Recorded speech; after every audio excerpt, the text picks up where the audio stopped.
네, 2022년 8월 22일 이정훈입니다. 오늘 제목 조금 도전적이고 불편할 수도 있겠습니다. 구상유치, 젖비린내가 난다, 이재명의 안보구상, 이렇게 잡았습니다. 부제는 이재명류에 또 이재명을 포함한 다른 야권의 정치인도 아마 비슷할 겁니다. 그들의 가짜 민족주의를 고발한다, 이렇게 붙였습니다. 이재명 씨가 DJ 사저에서 이종석 전 통일부 장관, 연세대학교 정치외교과 출신인 김준현 전 국립외교원장 등과 함께 통일외교정책 구상 기자회견을 가졌습니다. 이런 얘기를 했네요. 김대중 정부의 해병정책, 노무현 정부의 평화번영정책, 문재인 정부의 한반도 평화 프로세스를 계승 발전하겠다. 북핵 문제 해결을 위한 문재인 정부의 한반도 운전자론을 계승해 더 주체적인 중재자 해결사 역할을 하겠다. 중재자 해결사 역할을 하겠다. 중재자하고 해결사를 동시에 하는 경우가 있나요? 해결사는 해결하는 사람이고 중개하는 사람이지. 복덕방 중개업자가 따로 있고 부동산을 사고 파는 주인이 따로 있지. 중재자 해결사를 똑같이 하는 경우가 가능한가요? 네, 아주 맹점이 많습니다. 그리고 이재명 씨는 단계적 비핵화를 해법으로 제시했습니다. 북한 문제를 푸는 방법으로. 북한이 먼저 핵을 포기하도록 하거나 일거에 일괄 타결하는 빅딜 방식은 성공 가능성이 작다. 따라서 비핵화 협의와 이행을 단계적으로 동시에 추진하는 게 현실적이다, 이렇게 말했고, 조건부 제재 완화, 스냅백이라고 합니다. 조건부 스냅백과 단계적 동시행동 방안을 구체화해 북한과 미국에 제안하겠다. 바이든 대통령, 김정은 위원장을 직접 만나 문제를 풀겠다라 그랬습니다. 제가 이런 아직 구체적으로 많이 나온 게 아니지만 이것만 보면서 참 구상유치라고 제가 표현을 했는데, 이 정도 공부해 갖고 대한민국 통수권자가 되겠다고 나서려면 나서지 마시라는 얘기를 하는 겁니다. 이거는 윤석열도 만약에 이 정도 수준이다, 최재형도 그렇다면 더 공부를 하고 제가 요구할 겁니다. 조금 설명드릴게요. 스냅백이란 단어가 튀어나왔는데, 스냅백 단어가 좀 어렵죠. 스냅백을 어떻게 설명할까요? 네, 우리의 영어 사전을 보면 스냅백은 튀어오르다, 재빨리 다시 일어서다, 쏘아붙이다, 그렇게 풀이되어 있습니다. 좀 어려운데요. 스냅백 모자라고 생각하시면 제일 좋을 겁니다. 이런 모자를 흔히 야구 모자 그렇게 얘기하죠. 앞에 게 챙이 있고, 그 뒤에 이런 게 있습니다. 이 머리에 맞춰서 느리거나 줄이고 똑딱이나 이렇게 할 수 있는 거죠. 이게 스냅백 모자입니다. 이런 모자. 이건 해병대 모자인데, 그러니까 사람 머리 크기에 따라 딱딱 조절할 수 있는, 바로바로 조절할 수 있는, 그게 스냅백 모자입니다. 스냅백은 무역에서 쓰는 말인데, 두 나라가 어떤 협정을 맺고 무역을 하는데 혜택을 주죠. 관세를 이렇게 좀 특혜를 주는데, 상대방이 이제 뭔가 어겼어. 그럴 때 그 특혜를 철회하고 제재를 가하는 게 스냅백입니다. 바로바로 너 이렇게 했으면 이렇게 하고, 이렇게 하면 풀어주고, 그게 스냅백입니다. 스냅백 제도를 하겠다. 되게 어려운 말을 써서 조건부 스냅백과 단계적 동시행동 방안을 구체화해 북한과 미국에 제안하겠다, 이렇게 얘기하니까 뭔가 있는 것 같죠? 별거 아닙니다. 북한이 이제 북핵을 제거하는 사업을 조금 하게 되면은 더 많은 혜택을 주고, 반대로 가면 제재를 강화하고 그런 거예요. 별것도 아니에요. 괜히 어려운 용어 써갖고 어렵게 하는데, 그러니까 통일 정책이 되게 어려운 것 같지만 사실 별거 아닙니다. 그리고 이재명 씨는 긴장 완화를 위한 남북 교류를 추진하겠다고 하면서, 남북이 이미 합의했지만 제재 대상으로 묶여있는 개성공단, 철도 도로 연결 및 현대화 등의 이행을 위해 유엔의 포괄적 상시적 제재 면제를 설득하겠다. 웃기는 얘기예요. 어쨌든 북한을 도와주겠다는 겁니다. 이게 간단하게 해서. 왜? 그게 자기가 통수권자로 해야 멋있다고 생각하겠죠. 그리고 이산가족 수지 상봉뿐만 아니라 고향 방문과 북측 여행을 추진하겠다. 와, 그렇게 쉬운 건 남들은 왜 못했겠어. 이미 고인이 되신 분은 장묘 이장도 추진하겠다. 북한이 고향인 사람들은 돌아가셨으면 그 산소를 이북으로 보내고 그 반대도 하겠다, 그런 소리입니다. 이게 다 헛소리란 얘기입니다. 제가 너무 심하게 비판하나요? 하나씩 설명드리겠습니다. 또 이런 얘기도 했네요. 너무 이렇게 하니까 북한을 빨아줬다고 생각했는지, 북한의 그릇된 관행과 태도에 대해서는 변화를 요구하겠다. 하나만 한 소리죠. 개성공단 연락사무소 폭파 사건은 큰 충격과 실망을 줬다. 북한이 잘못하면 잘못한다고 분명히 우리 입장을 밝힐 것이다. 하나만 한 소리입니다. 단일민족에 근거한 당위적 통일 논리, 단일민족에 근거한 당위적 통일 논리는 국민의 동의를 얻을 수 없다. 평창 동계올림픽 여자 아이스하키팀 논란이 이를 극명하게 보여줬다. 뭐 이것도 하나만 한 소리입니다. 네, 이명박 캠프의 한 관계자는 전체적으로 문재인 정권의 대북 정책을 계승하되 국민 눈높이에 맞지 않는 부분이 있으면 보완해야 한다. 뭐 그 정도다라고 설명했습니다. 그리고 하나 또 했네요. 미중 갈등 문제에 대해서는 이재명 씨는 어느 한쪽을 선택해 스스로 운신의 폭을 좁힐 이유가 없다. 미중이 우리와의 협력을 선택하는 게 유능한 얘기다. 미중이 우리와의 협력을 선택하게 하는 게 유능한 얘기다. 미중이 우리하고 협력만 할까요? 우리랑 대립도 할 수 있는데 미국과 중국의 동시에 공격을 받을 수도 있는데 굉장히 외교 안보 분야에 취약한 걸 드러내고 있습니다. 한일 관계에 대해서는 관계 개선을 위해 과감히 나서겠다. 역사 영토 문제는 단호히 대처해야 돼. 경제, 사회, 외교적 교류는 적극적으로 추진하는 투트랙으로 하겠다. 뭐 너무 별거 없어요. 네. 제가 하나 질문을 드리겠습니다. 이 북핵 문제는 우리한테도 중요한 문제지만 세계적으로 중요한 문제이기 때문에 유엔 안보리 결의안이 계속 나오고 있지 않습니까? 그건 다 아시죠? 자, 그럼 북핵 문제를 푸는 협상이나 또는 만약에 극단적으로 전쟁까지 간다면 그거는 누가 주도자가 돼서 하는 게 옳다고 보십니까? 대한민국입니까? 미국입니까? 여기에 대해 답변을 확실하게 못하게 하면 이재명 씨류의 설명, 그리고 그 이전에 박근혜, 이명박까지 포함해서 YSDJ까지 그 설명이 다 허구라는 걸 제가 지적하는 겁니다. 북핵 문제를 푸는 협상 주체가 누가 돼야 되느냐. 지금 문재인 정권은 미국이 하라고 하면서 중재자 역할을 했죠. 근데 이재명 씨는 중재자 역할 덕으로 해결자 역할까지 하겠다는 뭐 이상한 소리를 하고 있어요. 도대체 부동산 중개업자가 집을 사고 팔겠다는 건지 거래자가 되겠다는 건지 뭐 정리가 안 되는 얘기를 하고 있습니다. 제가 지난 시간에 그 이승만 대통령의 하고 카불의 카니 대통령을 비교하면서 외교술에 대한 설명을 했는데 조금 더 오늘 그 설명을 이어가면서 하겠습니다. 자, 제2차 대전 때 오스트리아는 그 직전에 독일에 스스로 병합합니다. 국민의 99%가 찬성해서 독일과 하나가 됩니다. 그래서 오스트리아 국민들은 독일군의 일부가 돼서 2차 대전에 참전합니다. 그리고 패전을 하죠. 그때 미국이 연합국의 대표인데 미국은 유엔을 만들 생각을 하면서 전쟁을 끝내갑니다. 그때 미국은 이런 방침을 세우죠. 오스트리아는 독일에서 떼어낸다. 그런데 신탁 통치를 하겠다. 그리고 독일은 연합국이 직접 점령을 해서 통치를 한 다음에 그 다음에 어떻게 하겠다. 이렇게 방침을 세웁니다. 그런데 연합국이 승리하고 난 다음에 금방 미소 간의 냉전이 치열해집니다. 미소 간의 냉전이 치열해지니까 신탁 통치를 오스트리아에 대해서 네 나라가 미영불소가 했는데 갈등이 생기죠. 그 네 나라가 합의되는 게 뭐겠어요? 오스트리아는 미국 편도 아니고 소련 편도 아닌 중립국으로 신탁 통치를 받다가 독립한다. 이런 합의가 이루어져서 오스트리아는 정치적으로 중립국이 된 나라입니다. 스위스는 지정학적으로 중립국이 오랫동안 된 나라라면.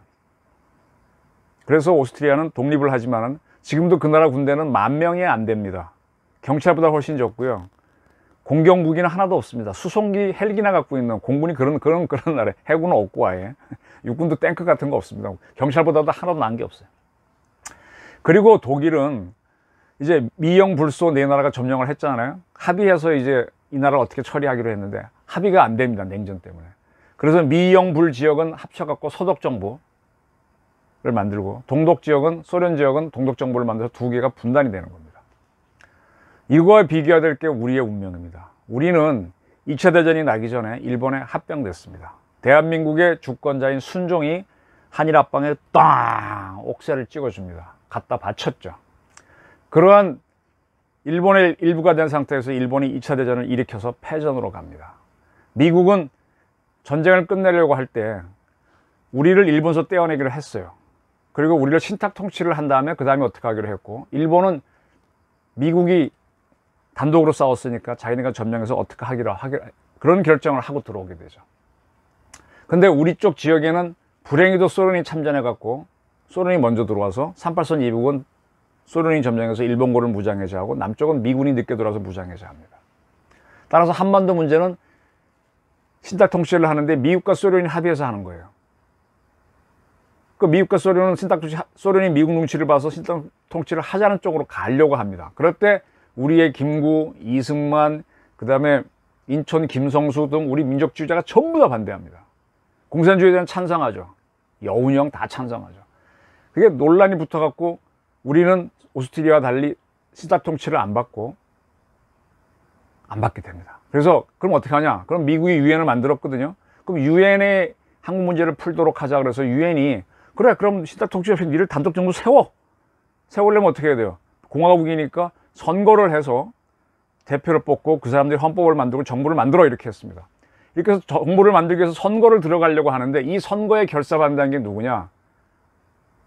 북한도 반대했고 우리 남쪽 지역에 있던 공산주의 세력이 반대합니다. 그들이 일으킨 큰 사건이 제주 4.3 사건, 여순 사건이 되는 거죠. 지금은 여순 사건, 제주 사건을 다 이렇게 좋게 해석해서 뭐 복원해 주는데 사실은 대한민국 수립에 반대했던 운동들이죠. 그리고 북한도 거부하니까 이 남쪽 지역에서만 선거를 해서 만든 게 대한민국 유엔이 인정한 합법적인 정부입니다. 그러니까 북한이 소련 사주를 받아서 그쪽에 정권을 하나 만들어서 우리가 분단이 되는 겁니다. 그리고 나서 3년이 지나서 북한이 소련의 사주를 받고 전쟁을 일으킵니다. 전쟁을 일으키면 그건 통일전쟁이었어요. 일으키면은 아까 4.3 사건, 제주 사건, 여순 사건, 그거 자담했던 공산주의자, 남노당들이죠. 이게 봉기해서 호응하면서 바로 통일될 줄 알았어요. 통일이 안 됐죠. 이승만이 탁월한 리더십으로 북한을 막아냈고 미국을 끌고 와서 막아냈죠. 미국은 전쟁에 참여했지만은 애초에 그 미소 간에 합의되는 고선에까지만 전쟁을 딱 하고 빠져나가려고 했었죠. 그때 이제 이승만이 방위조약을 받아내면서 정전협정은 거부하면서 이렇게 정리했다. 어제 말씀드렸습니다. 네. 자, 정전협정을 체결했는데 우리는 거기에 참여하지 않았죠. 그 정전협정을 맺고 난 다음에 그 다음에 한반도를 어떻게 할래? 두 개의 정부가 들어섰는데 이걸 통합하는 문제 어떻게 할래? 이거는 앞으로 정치회담을 통해서 갖기로 하자. 정치회담은 누가 참여하느냐? 어제 말씀드린 대로 6.25 전쟁에 참여했던 남한과 북한, 중국, 소련 포함해서 이렇게 하기로 했습니다. 그래서 제네바에서 회담을 가졌지만은 그게 2달간 표류하다가 지금까지 열리지 않고 있어요. 그리고 이제 유엔은 총회를 열어갖고 우리의 정전협정을 승인해주고 또 그거를 미영불소 네 나라가 또 인정을 해주면 그래서 정전협정은 정치회담에서 그 이후에 질서를 못 만들었기 때문에 지금까지 한반도를 규율하는 질서가 되어왔습니다. 이게 핵심입니다. 자꾸 지금 현대 한국 정치를 일본이 식민 지배함으로 인해서 생긴 그 체제로 보는데 사실은 정전협정 체제입니다. 그리고 나서 이제 한반도 문제를 풀기 위해서 하려면 정전협정 틀 위에서밖에 할 수 없잖아요. 그죠? 그리고 북한은 계속 미국하고만 상대하지 우리를 상대 안 하려고 그럽니다. 여기에 대해서 이승만 정권, 박정희 정권 이런 사람들은 아니다, 우리랑 해야 된다 이런 주장을 했는데 그 성공이 안 되죠. 북한은 계속 우리를 무시하고 정전협정은 북한하고 미국이 했으니 거기만 하고 한국은 너희는 괴뢰 국가에 필요 없어 이렇게 갑니다. 이러다가 획기적인 사건이 일어나는 게 박정희 정권 때인 1972년 7.4 남북 공동선언이 나옵니다. 이 사건은요, 남북 정부가 처음으로 대표를 보내서 정치 협상을 해본 겁니다. 물론 뭐 제대로 되진 않았지만 한번 해본 겁니다. 그리고 그게 결렬이 되죠. 그리고 80년이 지나다가 90년, 91년이 돼갖고 유럽 냉전이 와해가 됩니다. 동유럽 공산국가가 무너지고 소련이 무너집니다. 냉전이 끝났죠. 그러니까 북한이 또 위기를 느끼는 겁니다. 이때 노태우 정권입니다. 그러니까 북한이 미국이 공세적으로 나와서 공작을 하거나 한국이 공작을 해서 북한을 와해시킬 수 있으니까 우리랑 정치 협상을 하자 그럽니다.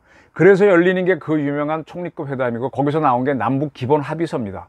남북 기본 합의서는 지금 딸레반 정권하고 미국이 맺었던 평화협정 비슷한 국회 비준을 안 받는 거니까 그런 거다. 남북한이 평화협정 비슷하게 맺은 겁니다. 그리고 한 발 더 나가서 북한이 그때 막 자기 방어 차원에서 핵무기를 개발하니까 핵무기도 개발하지 않겠다. 남북 비핵화 공동선언까지 합니다. 그래서 우리는 그렇게 돼서 야 이제 했으니까 북한이 무너지겠구나 라고 했는데 이게 착각이었죠. 제가 이런 얘기 드리는 거는 제가 석사학위 논문 주제가 바로 이거였습니다. 연착륙, 경착륙 논쟁에 대해서 우리가 판단 잘못한 게 제가 석사 논문 썼기 때문에 말씀드리는 거고, 그 사이에 북한은 무너질 줄 알았는데 북한은 핵 개발을 해가지고 94년도인가요? 서울을 불바다로 만들겠다고 꽝 칩니다. 그때는 노태우 정권이 끝나고 김영삼 정권이죠. 김영삼 정권은 북한하고 뭐 어쩌고 저쩌고 하다가 깜짝 놀랍니다. 그때 미국이 대응을 하죠. 그럼 북한을 때리겠다라고 하니까 또 김영삼 씨는 북한 때리면 안 된다고 방방 뜹니다. 그래서 그게 지나가 버리죠. 그 무렵에 또 이 김영삼 씨는 남북 문제를 우리 스스로 풀어보겠다고 김일성하고 정상회담을 제의해서 막 하려고 그랬어요. 근데 김일성이 죽어버렸어요. 94년도에. 막 사건이 일어납니다. 김일성 죽고 북한이 불바다 위협하고 핵 개발하고 막 이러니까 이거 참 말하기 힘든 주제인데, 이때 대한민국 YS대의 외교부 장관이 한승주, 서울대 외교학과 나오시고 고대에서 정치외교학과 교수한 한승주 선생님인데, 이 시절에 대한민국 외교부가 북한 핵 문제는 우리가 겁이 나니까 대응할 자신이 없으니까 미국하고 북한이 이렇게 해라라는 쪽으로 잡아주죠. 그래서 무슨 얘기인가 하면은 정전회담 하고 난 다음에 계속 북한은 미국하고만 해서 한반도는 넌 괴뢰 정권 필요 없어, 우리하고 미국하고 해서 한반도 질서를 만들 거야, 통일을 하든 말든 이런 거였는데, 우리가 계속 노력해서 또 냉전 붕괴 이후에 우리하고 북한하고 딱 길을 열었는데, 바로 이 사건이 있으면서 미국하고 북한이 정치회담을 하도록 허용을 해줍니다. 그 전까지는 정전회담으로만 했는데, 이 정치회담이 제네바 회담입니다. 북한에서는 강석주, 미국에서는 갈루치, 강석주가 제가 강갈 회담이라고 그러는데, 그렇게 해서 94년 10월 21일에 북한 핵 문제를 어떻게 하자는 제네바 합의가 나옵니다.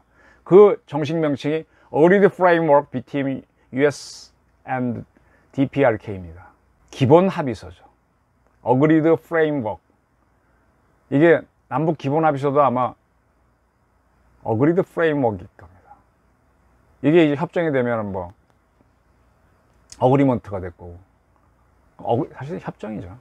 이게 트리티가 되면 미국과는 평화조약이 되는 거죠. 이 내용은 뭔가 하면 북한의 핵 개발을 중단하면 미국과 북한은 수교를 한다, 평화협정 맺는다는 거죠. 그리고 그때까지 미국은 북한에 대해서 이제 경수로 발전소를, 한국형 원전을 지어주고 그때까지 중유를 제공한다, 이런 내용이었어요. 근데 이런 것들이 2002년에 깨져나가게 되는 거죠.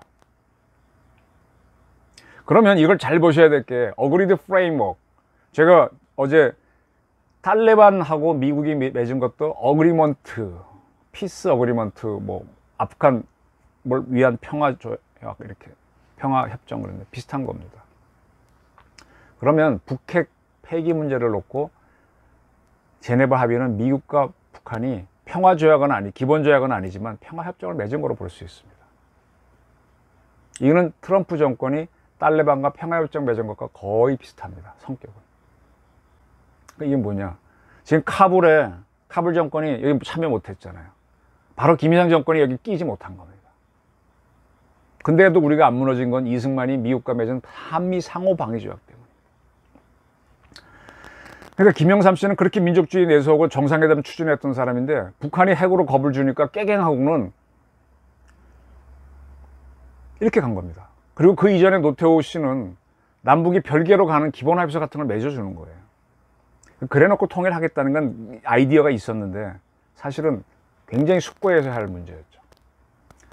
그리고 노태우 정권 다시 보셔야 될 게, 남북 기본 합의서를 합의하고 난 다음에 유엔에 동시 가입합니다. 이건 뭐냐, 남북의 통일을 포기한다는 뜻이에요.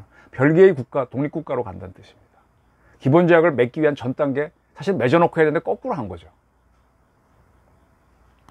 그런데 노태우나 김영삼이나 김대중이나 모든 정권이 완전 분단을, 한국과 일본처럼 별개 나라가 돼서 그걸로 가는데, 이걸 통일이라고 사기쳐온 겁니다, 지금까지. 이 부분에 대해서는 대한민국 국제정치학자 누구도 얘기를 안 해요. 저는 그렇게 봅니다. 이게 사기입니다. 대국민 한 30년 된 사기입니다. 노태우 정권은 왜 이렇게 했느냐, 북한하고 기본 합의서 비슷한 걸 맺어주면은 김일성 정권이 무너지고 경제 위기가 발생한 다음에 새로선 정권이 우리 대한민국에 합치자라고 할 거다라는 그런 착각을 한 겁니다. 동독이 그렇게 됐으니까. 근데 동독에서는 왜 그렇게 일어났느냐, 미국의 CIA하고 BND가 계속 공작을 했어요. 왜 공작을 했느냐? 사실 두 나라는 1972년도에 동서독 기본조약을 맺어서 완전히 통일을 포기하고 별개 국가로 갑니다. 별개 국가로 평화롭게 지냈기 때문에 서로 한국과 일본처럼 기본조약 맺은 다음에 자유왕래하듯이 왕래하는 거예요. 방송도 보고 허용하는 겁니다. 그걸 이용해서 서독의 공작기관하고 미국의 공작기관이 들어가서 대사관 만들었으니까 자꾸 그걸 집어넣은 거죠. 그렇게 한 다음에 이제 통일로 간 건데, 우리는 이것도 하지 않고 거꾸로 순서를 바꿔서 먼저 유엔 가입하는 것 쪽으로 막 그렇게 간 거죠.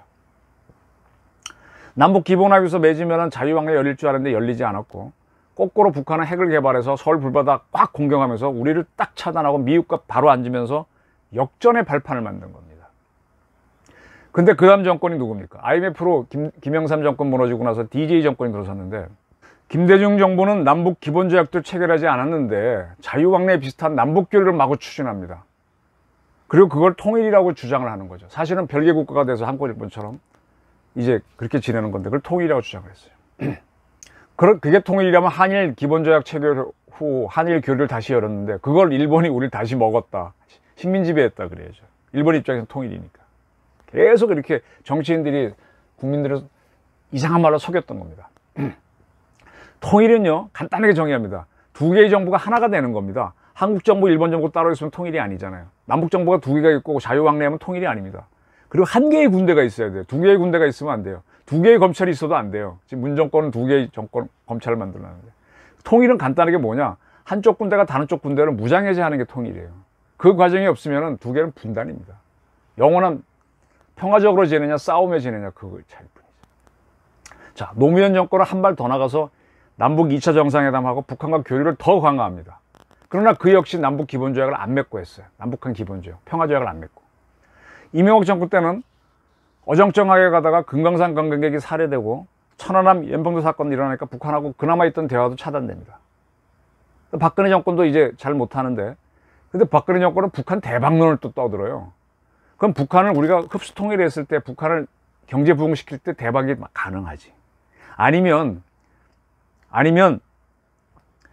우리하고 북한이 기본조약을 맺고 일본하고 북한이 기본조약을 맺고 북한하고 미국이 맺었다. 그렇게 되면은 일본하고 북한이 평화관계에 들어가니까 일본이 청구권 자금을 줄 수 있죠. 그 자금을 갖고 북한을 개발하려고 할 때, 그 돈을 쓰겠다 그럴 때 우리가 들어가서 북한을 개발해주면 북한 대박이 일어날 수 있어요. 근데 이러한 게 가능하려면 미국과 일본이 조건을 들어줘야 되는데, 그 두 나라가 요구하는 거는 북한이 핵을 포기하고 완전히 폐기하라는 겁니다. 그죠? 그게 전제 조건이에요. 근데 그게 성립이 안 되는 겁니다. 그리고 또 우리도 북한이 핵을 완전히 폐기하라고 주장을 한 건 동의했어요. 그러니까 아무것도 안 되는 거예요. 근데 문재인 정권 또 어떻게 했느냐? 미북 정상회담 하라고, 아무것도 준비가 안 돼 하라고 주선을 해서 하노이하고 싱가포르 회담이 열립니다.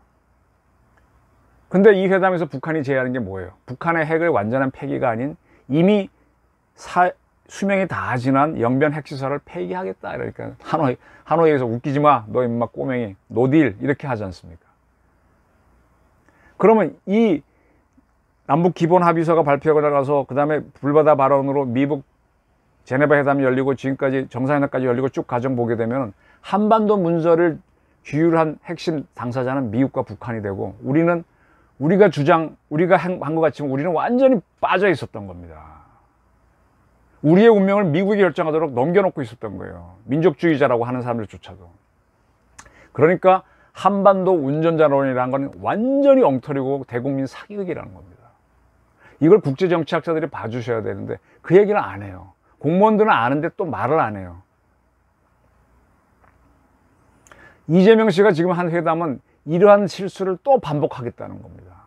약간의 말만 바꿔서. 그 밥에 그 나물. 이런 정책 갖고 무슨 통일을 하고 무슨 남부 정책이 나오겠냐 이거예요. 우리가 일본하고 문제가 나오면 미국 빠져 하고 우리가 일본 바로 상대하겠다고 문재인 정부가 기염을 토하면서 뭐 대니 태극기를 개양하고 뭐 별 쇼를 다 하는데, 그럼 그렇다면 북한 문제도 미국 배제하고 스스로 해가야 되는데 미국한테 다 떠넘기고 있습니다. 그러면 이 한반도 운전자론은 뭐냐? 택시 운전자론이지. 택시에 손님이 타면 손님이 가자는 대로 가자는 거지. 그때 운전자가 이게 주인이 아니잖아요. 서번트 개념이잖아요. 한반도 택시 기사론이지. 운전자론이 아니라. 이게 이제 말장난, 정치를 제대로 해석하지 않고 하는 말장난입니다. 북핵 문제를 풀기 위한 노력을 해야 민족주의자라고 봅니다. 내가 중심이 돼서. 내가 풀겠다 그래야지. 그래서 우리하고 북한하고 다이다이 붙어갖고 북핵 문제 어떻게 할래 하고 뭐 주먹질을 하던 대화로 하던 돈으로 하던 이걸 풀어내야 되는데 이걸 못하는 게 누구예요? 문재인도 못했고 노태우 DJ 딱 그거 아니에요. 노태우 이후 다 그런 거 아니에요. 보수와 진보를 막론하고. 반미 반일을 외치면서 북핵 문제가 나오면 다 민족주의를 포기합니다. 이게 심한 게 좌파 정권들이에요. 바로 이재명 씨가 이 덫에 딱 걸려갖고 더 이상 못 보는 겁니다. 그럼 독일은 어땠냐? 불안탄한 사람이 동수도 기본조약을 했죠. 불안탄한 사람의 백그라운드는 뭔가 하면요, 2차 대전 때 레지스탕스를 했던 사람입니다. 그럼 그가 서독에서 실권자가 된 다음에 동독하고 기본조약을 맺습니다. 우리 동수도끼리는 싸우지 말자. 우리가 전쟁 일으켰다가 연합국할 때 깨졌는데 우리끼리는 싸우지 말자. 해서 동수도 기본조약을 맺습니다. 그러고 나서 기염 사건이라서 본인은 물러나게 되는 거죠. 그렇게 해서 미영불소가 끌고 나가지 못하고 동독과 서독의 문제를 해결하려는 노력을 현실화했는데 기본조약. 우리 이걸 못하고 변죽만 울리는 기본 합의서 정도만 해놓고는 미국한테 떠넘기고 북한에 핵 개발하니까 떠넘기고 그리고 뭐 해외담 주선했으니까 한 것처럼. 그거는 중재자지. 계약은 당사자들이 하는 건데 중재자 해놓고 나서는 해결자라고 주장하니까 이게 엉터리라는 거예요. 그럼 북한은 뭐냐? 굉장히 안 좋은 사건에서 핵을 개발해가지고 미국하고 한반도 문제를 논의하고 우리는 문정권이 됐던 이재명 정권이 됐던 좌파가 됐던 다 괴뢰 정권화 시킨 겁니다. 신의 항소, 위대한 승리입니다. 그리고 결론적으로는 우리는 말로는 외세 배격하자는 것에서는 북한과 동조해 줬습니다. 근데 결국은 외세한테 떠넘기고 있거든. 여야를 막론하고 안보 공부가 너무 부족합니다. 한반도 정세가 뭔지 모르고 뒤죽박죽으로 엉망으로 이런 사람이 대통령 되겠다고 자꾸 나오고 있어요. 그리고 그 주변에 모여든 국제정치학자들도 너무 한반도 문제를 모릅니다. 뭐 제가 잘났다는 게 아니라 참 어떻게 식견이 이렇게 좁은지 답답합니다. 자, 다시 보십시오. 탈레반이라고 하는 세력이 20년 동안 미국하고 싸워오면서 결국 미국과 협상하잖아요. 트럼프 정부랑. 그래서 평화협정 맺고 미국이 나가니까 카불 정권 붕괴시킵니다. 똑같이 한 게 누굽니까? 그전에는 베트공이 미국하고 그렇게 싸웁니다. 결국 미국이 북베트남과 파리에서 정전협정 맺고 빠져나가니까 베트공이 공산혁명 일으키고 그 다음에 북베트남과 하나 되겠다고 해서 통일을 완성하지 않습니다. 대한민국도 그렇게 되지 말란 법이 없어요. 지금 미국하고 북한이 결국 결정 짓고 그렇게 나가면 한미 방위 조약이 있으니까 그나마 다행이지만 끝나는 겁니다. 그래서 제가 오늘 드린 말씀은 민족주의자인 척 하면서 외세에 의존하는 위장된 정치인들을 외세주의자를 조심하셔야 된답니다. 이거는 윤석열도 해당될 수 있고요. 최재형도 해당될 수 있고. 하도 우리가 지금 왜곡된 정보가 많아갖고 한반도 문제 제대로 못 봅니다. 그래서 제가 이재명 씨가 뭐 누구누구를 같이 나와서 한 구상 발표를 구상유치라고 한 겁니다. 구상유치. 다시 공부하고 적어도 브란트 정도의 아이디어는 내놓으십시오. 그래야 뭘 할 게 있죠. 이거는 이들이 내놓은 정책은 다 사기입니다. 저희 의견입니다. 감사합니다.